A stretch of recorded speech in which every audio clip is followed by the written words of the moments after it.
Very good morning, students. How are you all? I hope you all are very fine and fit. Well, students, कल हमने रसखान कवि की कविता के 2 पद पढ़े, जिसमें आपने देखा कि कवि रसखान जो हैं वो बहुत बड़े कृष्ण भक्त हैं और वो अगले जन्मों में भी वो चाहते हैं कि आगे किसी भी जन्म में वो किसी भी रूप में जन्म लें तो वो श्री कृष्ण से सानिध्य प्राप्त करना चाहते हैं। कैसे कि वो जहाँ पर श्री कृष्ण गायें चराते थे या जहाँ श्री कृष्ण बांसुरी बजाते थे उसी स्थानों पर वो जन्म लेना चाहते हैं, चाहे वो पशु के रूप में हो, पक्षी के रूप में हो, मनुष्य रूप में हो या पत्थर के रूप में हो।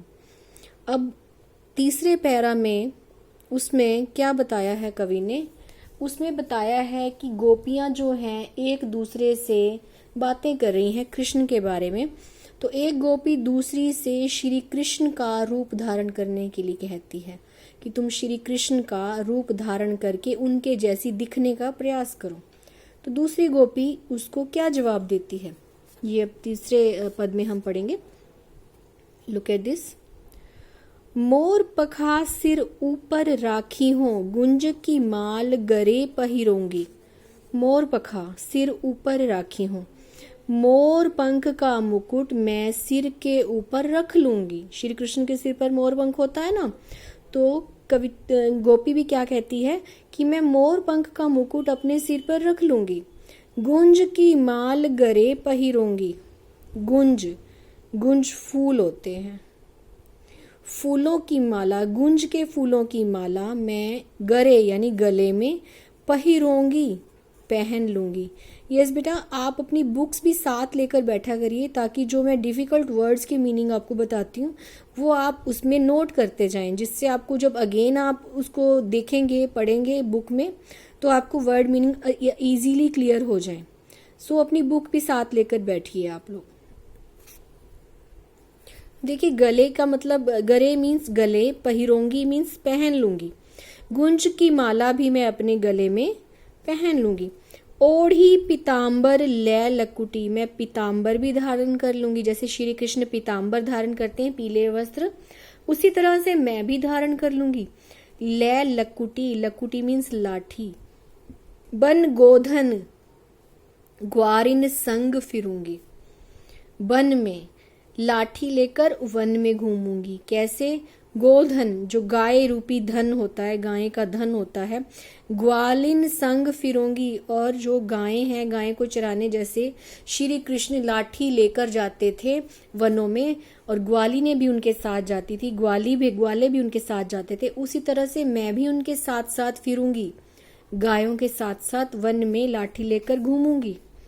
भाव तो वो ही मेरो रस खानी, सो तेरे कहे सब स्वांग करूंगी। भाव तो वो ही मेरे, जो भी तुम्हें अच्छा लगेगा या जो भी तुम्हें श्री कृष्ण के बारे में अच्छा लगता है, रसखान जी कहते हैं, रसखान जी कहते हैं, सो तेरे कहे वो ही, सो मीन्स वो ही, तेरे कहे तेरे कहने पर सब स्वांग करूंगी, सारे स्वांग कर लूंगी।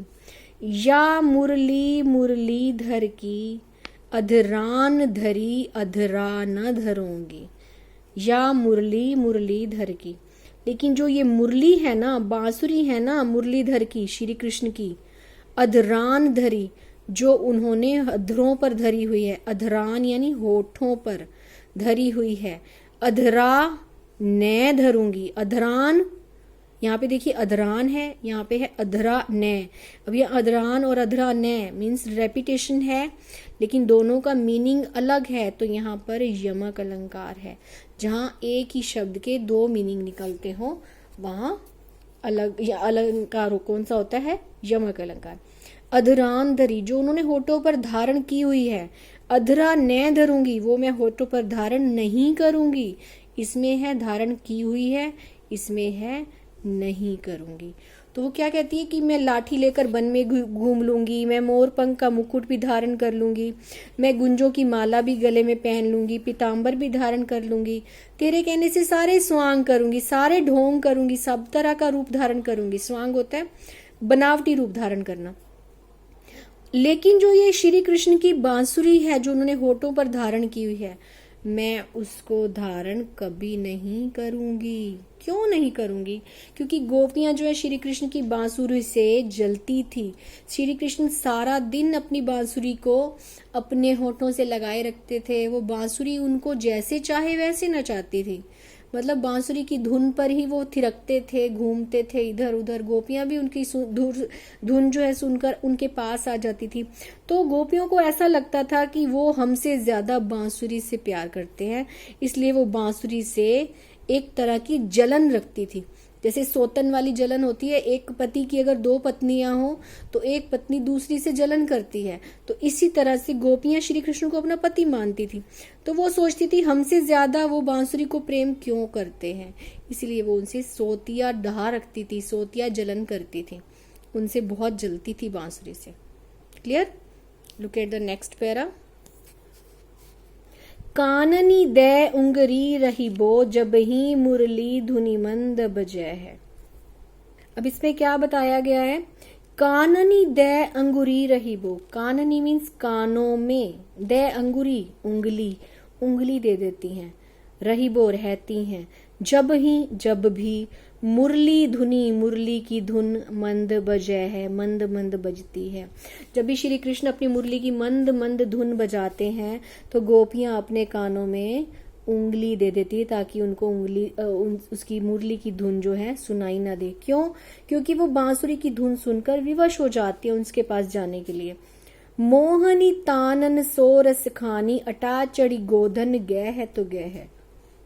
मोहनी तानन, उसकी जो मोहनी तान है, सोरस खानी, रसखान जी कहते हैं, उसकी मोहनी तान पर वो विवश हो जाती हैं। अटा चढ़ी, और अटारी पर चढ़ जाती हैं, अपनी घर की छत पर चढ़ जाती हैं, अटारी पर चढ़ जाती हैं उन्हें देखने के लिए।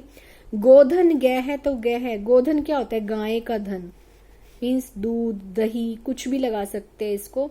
गय है तो गय है, वो जाता है तो जाए, मतलब दूध गिरता है तो गिरे, घी गिरता है तो गिरे, मक्खन गिरता है तो गिरे। गह मीन्स जाए तो जाए, उन्हें कोई फर्क नहीं है। उन्हें तब क्या सुनाई देता है?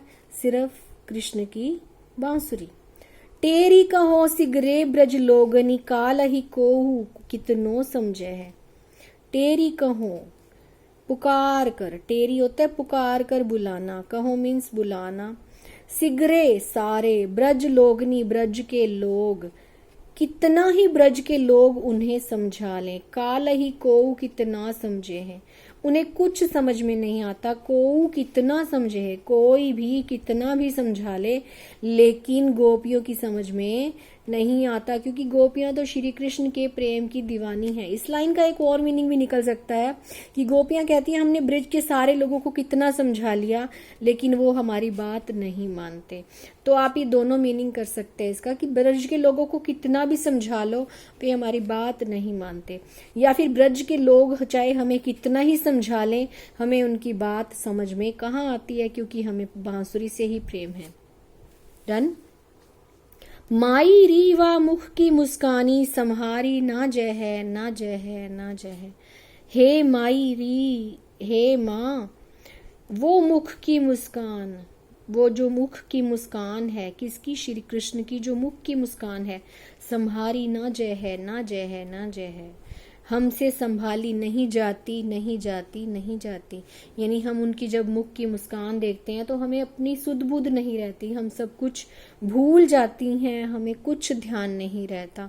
हम श्री कृष्ण से इतना प्रेम करती हैं और उसकी मुस्कान पर तो हम पूरी न्यौछावर हैं, हमें और कुछ नजर नहीं आता। जब भी श्री कृष्ण बांसुरी बजाते हैं, उनकी मुस्कान की धुन, बांसुरी की धुन और जो उनकी मीठी मुस्कान है वो हमें अपनी तरफ आकर्षित करती रहती।